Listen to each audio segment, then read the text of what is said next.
Good morning, everyone. This morning, we're going to be talking about New Year's resolutions and do they even actually work? I think to do this, we got to talk about the history of New Year's resolutions, a little bit of motivation. Maybe you're not super motivated just because the calendar makes a bit of a flip. And additionally, why is reflection important and what are the benefits of it? How can we really apply it? We're going to nail these three this morning. Enjoy the morning show, folks.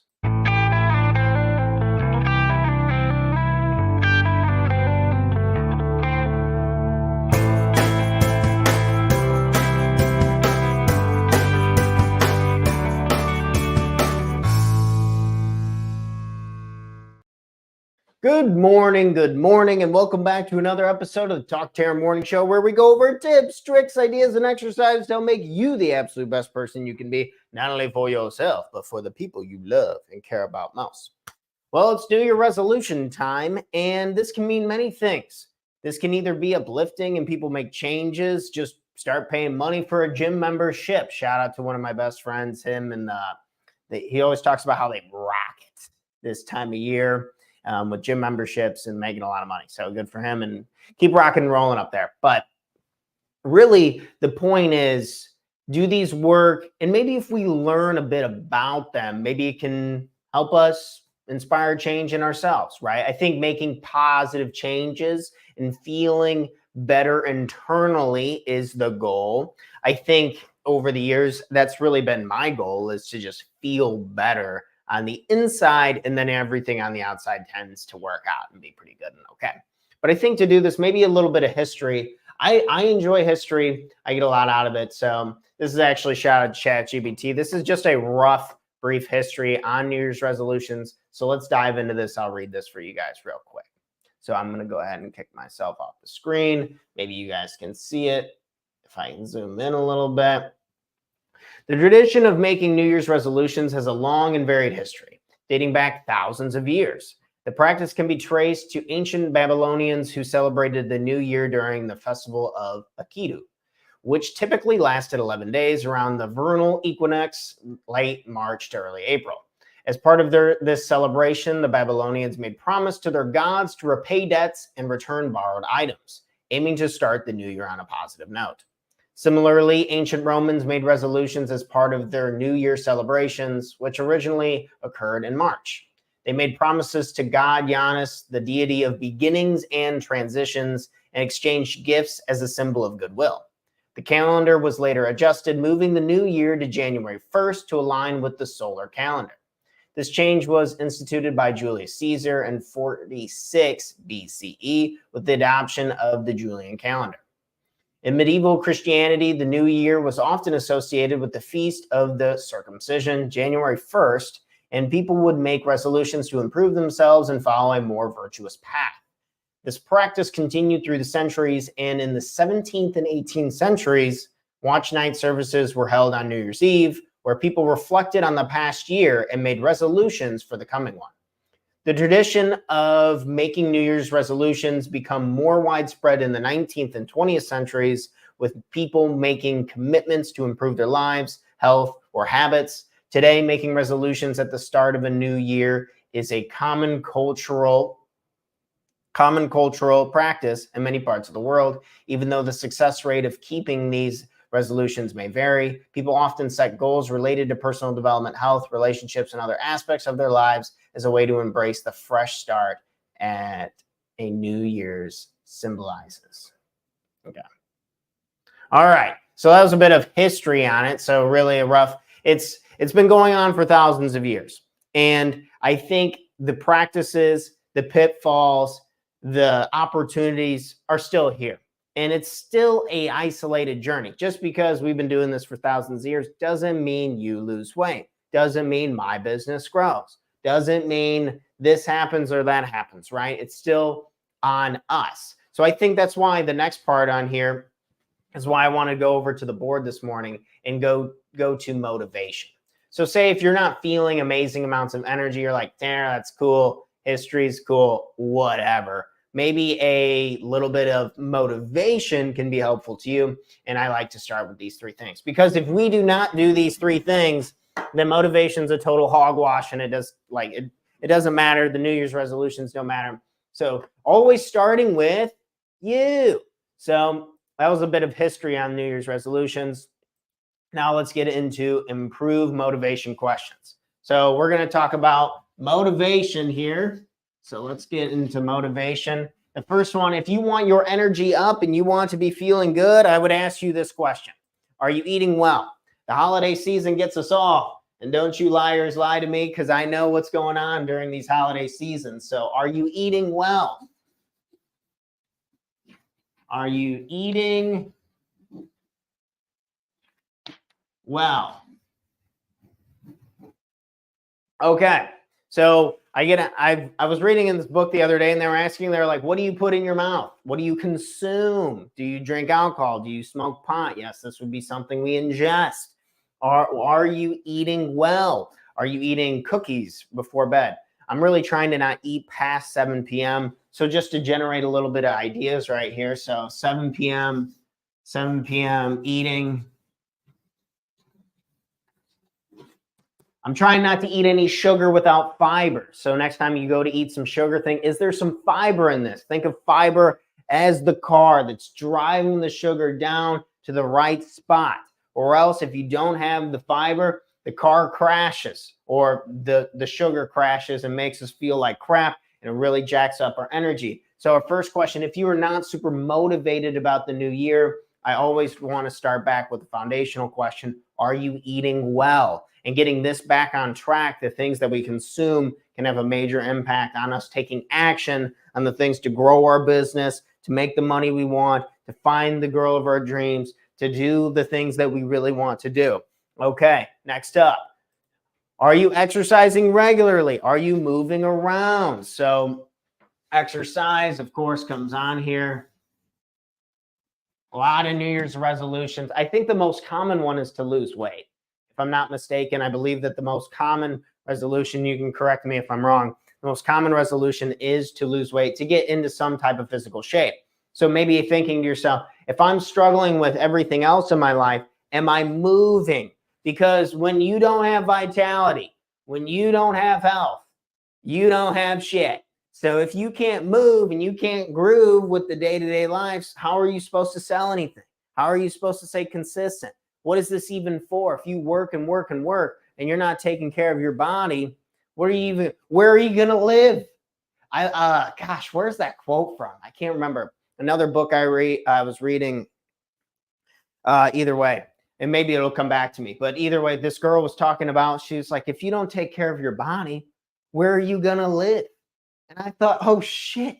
Yeah, where am I going to live? That's the only place I can go. So exercise, movement. So even if we're going to get movement down here, it doesn't need to be something crazy, but if you want to avoid things like osteoporosis or just loss of bone density in general and being weak and frail as we get older, weight training I think, is key. Some type of calisthenics, body movements is great for really strength and getting that strength up, but exercise, movement, what is your movement routines? If you're having a hard time getting motivated, if you're feeling down on yourself, feeling self-doubt, that internal talk is really riling up this New Year's resolution. It's like everyone's doing better and I'm not. Then it's like movement is key. Movement is life. So we want exercise. That'd be the second pillar to go on there. And lastly, are you resting? Are you really resting?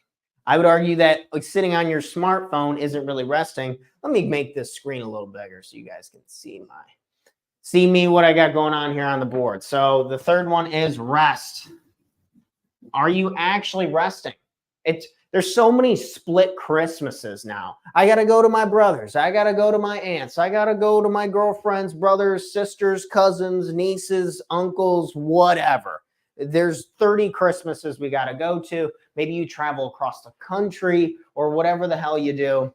So resting is sometimes not even a part of the holiday equation for everyone, especially for the hardworking parents out there. Shout out to you, to make sure that your little ones have a wonderful, wonderful Christmas or holiday New Year, or say if you're middle-aged and you want to go out and get really fucked up over the holidays, whatever it is. Rest is not always in the equation. So proper rest, I would believe you need to be sober. The only way for me to truly rest is if I'm completely sober. There's some pot users out there who argue, oh, I can use marijuana to rest. Doesn't work for me. Pot gets me riled up. Doesn't really help me rest. I believe being completely sober, no booze, no pot, no, like, let's chill out on the caffeine. We don't need 4 cups. 1 will do. And just try and be relaxed, non-stimulated, and just really give your body a chance to rest, to relax. They call this half-life. When we consume things such as caffeine, alcohol, nicotine, marijuana, whatever, it's in our bodies and it takes time to get back out. There's systems and there's plumbing going on in there and it takes time to get out. And we can't, to have real rest, we can't have that stuff inside of us, or at least I believe so. This is what works for me, right? And we'll talk more about how what works for T-Dog probably doesn't work for you. And its experimentation is going to be the key to getting this motivation piece.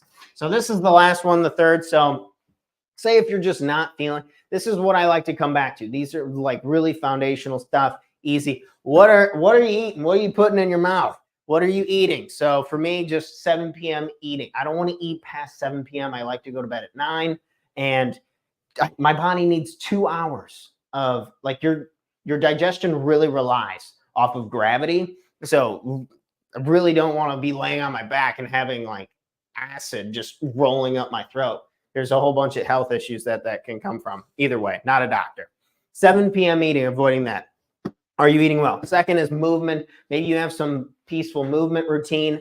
I've really been excited about the cold shower. I get it. Don't have to do the cold shower, but I'm just saying I'm going to keep preaching about it. But exercise and some type of movement in the morning, man, that gets me going, makes me feel alive, gets me ready to rock and roll. You take a little bit of a cold shower. You do this peaceful, I call it, or from the book I was reading, it's called the Peaceful Warrior Workout. Shout out to Dan Millen. But yeah, it's just, he was a former gymnast, and it's just a whole bunch of movements, whether you're doing body weight squats or you're doing like the Elvis pelvis. It looks kind of funny on screen, but you're kind of like just swing your hips around, or you're kind of on the ground and you're doing like your butt up and then your butt back down, your butt up, butt back down. Either way, I can maybe do it on here one of these days, but just the movement and the energy is absolutely incredible. So movement, and then resting. And I don't believe the only way to truly be rest. The only way I can really rest is if I'm completely sober. Okay. Now let's get on to reflection. So we're talking about, we thought of some ways to improve our motivation. We talked about the history of New Year's. Now we went over the motivation, and now let's go ahead and wrap up with why reflection is important. I'm so glad I brought water. T-Dog gets all riled up, and I got a lot to talk about in a short amount of time, so got to take a bit of a water break. Okay. All right, why is reflection important? I'm going to go over 5 of these bad boys. And the first one is self-awareness. So we just want to be aware of what is going on. If there's a brick wall, let's go for a jog, and there's a brick wall right here, it's probably good to know that it's right there in front of us. Okay, turns out you didn't see it, and bam, you run right into it and you break your freaking nose. Okay, tomorrow comes around, there's a brick wall. Are you going to go around it? Or are you going to run right into it again? And I use this brick wall analogy, not just because it's stupid, but just to get my attention on. We have these brick walls all over the place. And instead of being like, maybe I should go around it, I got to take the longer, harder route. Or maybe I should maneuver a rope to climb over it instead of having to just like run into it. I think we all have these activities, whether it's exercise, resting. Resting can literally be hard for people, which is wild to imagine, but with go, what we eat, how we move, how we rest, how we work, all of these things, we're going to have brick walls over. We need to raise our awareness. So I think reflecting on the day, my girlfriend's been smashing out this, it's called the 5-minute journal, and she's been absolutely loving it. Some way, or just to reflect. I think New Year's resolutions, I tie that to reflection really deeply. So journaling, I think, can really help with just awareness and gaining awareness of what are my patterns? What am I doing? How can I improve it, make it better? All right, on to the next one. So this is number 2 of why reflection is important. Learning from experiences. Learning from experiences. As we become experts, as we get better, say whether you're, me and my girlfriend, we have rental properties on the side for passive income and stuff. It's really not that passive, but anyway. We have rental properties. We're learning from our experiences. We put a certain demographic. We try to put people in there that act and represent the same values that we do. Because I put people in there in the past that screwed me over. I've had a hoarder in there. We'll talk more about that hoarder story in the future, I'm sure. Absolutely terrible. Picking up a lot of shit, bug. Oh my gosh, absolutely disgusting. But learning from experiences from the past year into this year, I believe, is what can actually make a resolution work.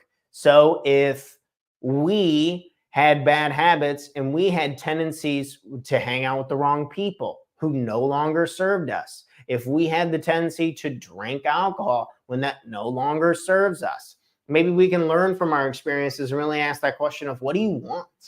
What do you want?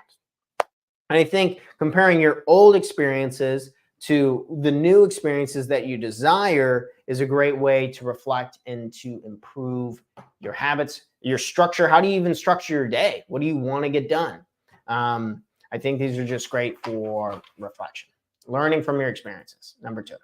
Okay, next is, if we want to be able to set goals, we want to be able to set goals for ourselves and plan, having a plan. If we fail to plan, we plan to fail. If we fail to plan, we plan to fail. So goal setting and planning is really important. I want to make sure that we're doing this very consistently. And to do this, I think we need a little bit of reflection. What were some goals that you had for last year? Did you want to make $100,000? Did you want to travel to a new state? Did you want to travel to a new country? Did you want to lose a certain amount of weight? And did you execute on those goals? Did you plan? So I was talking to somebody the other day, and they were like, I want to lose weight. I was like, okay, how much do you track your calories on how much you eat? No. Okay. Well, we know that it's impossible to manage something that we do not measure. So should we beat the shit out of ourselves on things that we're not really measuring, on things that we're not really managing? I think that's a bit, it's tough, because I still do it. I'm just trying to really reduce how often I do this. Everyone does this in some way. We get shocked that it's like we're not improving our lives on things that we're not actually managing and we're not actually measuring. But regardless, so next time you're struggling with something and it's not, the meter's not moving, maybe really having some planning, some measuring, some management around it, and some reflection, I think it'd be really helpful. I just said the weight one because it's the most common resolution. So if you're really struggling with weight, you need to really count your calories, or else it's just, I'm also not a fitness expert. We had Jenna Celesto on the show. If you want to check out my interview with her, she was great if you want to talk to her. But tons of people who are in the fitness industry, I just believe if you actually want to lose weight, it's mathematically impossible to not lose weight if you don't track your if you don't track your calories. So, well, and you put yourself in a deficit. I need to add that. That's super important. Okay. Anyway, this isn't a weight loss show, but on to point number 4 of why reflection is important. Problem solving skills. Do problems ever go away? Do they? No. So we know that problems are ever evolving and problems get better. So our problems get better. This is great. This is great. This is great news, because when we can learn to accept, surrender, and understand the problems are actually good. If we didn't have any problems, it's funny. Elon Musk makes this argument to where you wouldn't actually want all the problems to go away because it'd be so freaking boring. Like, what would we do if there was no problems, if there was no fires to put out, If you didn't have to rush over to help your kid with this, if you didn't have to solve this problem at work, what would your purpose be? All right. So we don't want to wish away problems. As Jim Rohn would say, we don't want to wish away our problems. We want to wish for better skills, better skills. So how are you improving? Maybe this can be the reflection on like, how are you improving yourself? And if you can tie your problems to your reflection habits and the problems and the skills you need to develop to handle those problems, new problems are going to come up, but then you're going to solve those. And new problems are going to come up, and then you're going to solve those. And if we can find peace, serenity, and acceptance in solving these problems, I think we can live a happier and healthier life. Do you agree? Okay. Problem solving skills. If we want to get better at solving problems, I think reflecting about it is good. Or we go back to that brick running into the brick wall example. We don't want to keep doing that over and over and over again.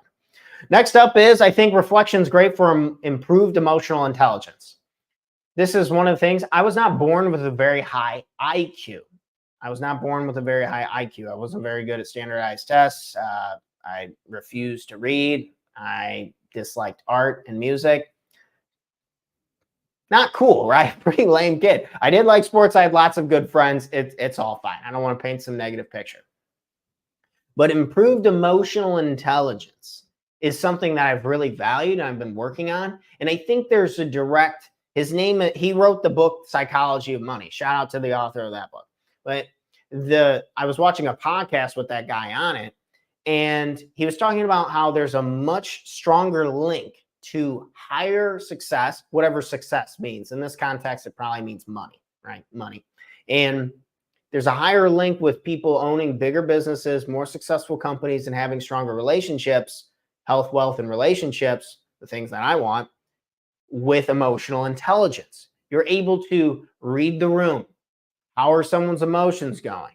How are you communicating with people well? Are you compassionate towards them? Do you have empathy towards these people? Are you more considerate? So I think emotional intelligence is understanding your own emotions and the emotions of the people to your best ability, right? We can never live in somebody's head, but the best of our ability of reading and supporting other people who are around us. So emotional intelligence is very, very important. So improved emotional intelligence, I believe, is the fifth and final reason of why reflection is important. Wow. Okay. Let's do a little quick recap. So we talked about the history of New Year's resolutions. These have been going on for thousands of years, whether it's the Babylonians, the Romans, the Christians, whoever. We've been doing this for a long, long time, and resolutions are great. It's an opportunity for people to give themselves permission to think about the last year and create some real opportunities to change not only themselves, but maybe hopefully help the people around them. And never forget, the greatest gift you could ever give to the world is a better version of you. Cheers to that.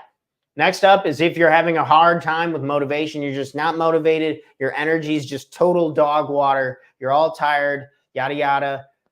Ask yourself, are you eating well? What the hell are you putting into your body? That is so important if you want to be motivated. Next, are you exercising regularly? Movement is life. If you move it or lose it. Objects in motion stay in motion. So important for energy. Okay, next up is resting. Are you actually getting rest? The only way I can rest properly is if I'm sober. Awesome. So we talked about the history, motivation, and lastly, reflection. Reflection helps with helping increase self-awareness, learning from your past experiences, goal setting and planning, and problem-solving skills, and improved emotional intelligence. Use these prompts. You can always rewatch this video. You can come back. Let me go ahead and share my screen. Gotta get over here. If you want to check out more about me, what I got going on, so you can go over to YouTube. You can type in "Talk to Tanner." If I could type this morning, "Talk to Tanner." Oh, there we go. You can always check out our past live streams. Every video that I've ever done is on this, like just interviews and more workouts. If you want to improve yourself this year and you really want to do a deep dive on it, everything's on there. That's all completely free. If you want something more high level, then you need to go over to oneplp.com. This is my new website and funnel I've been building, working with a marketing company. So you can go over here if you want to work with me personally. It's time to start being nice to yourself. Let's get it rocking and rolling this year.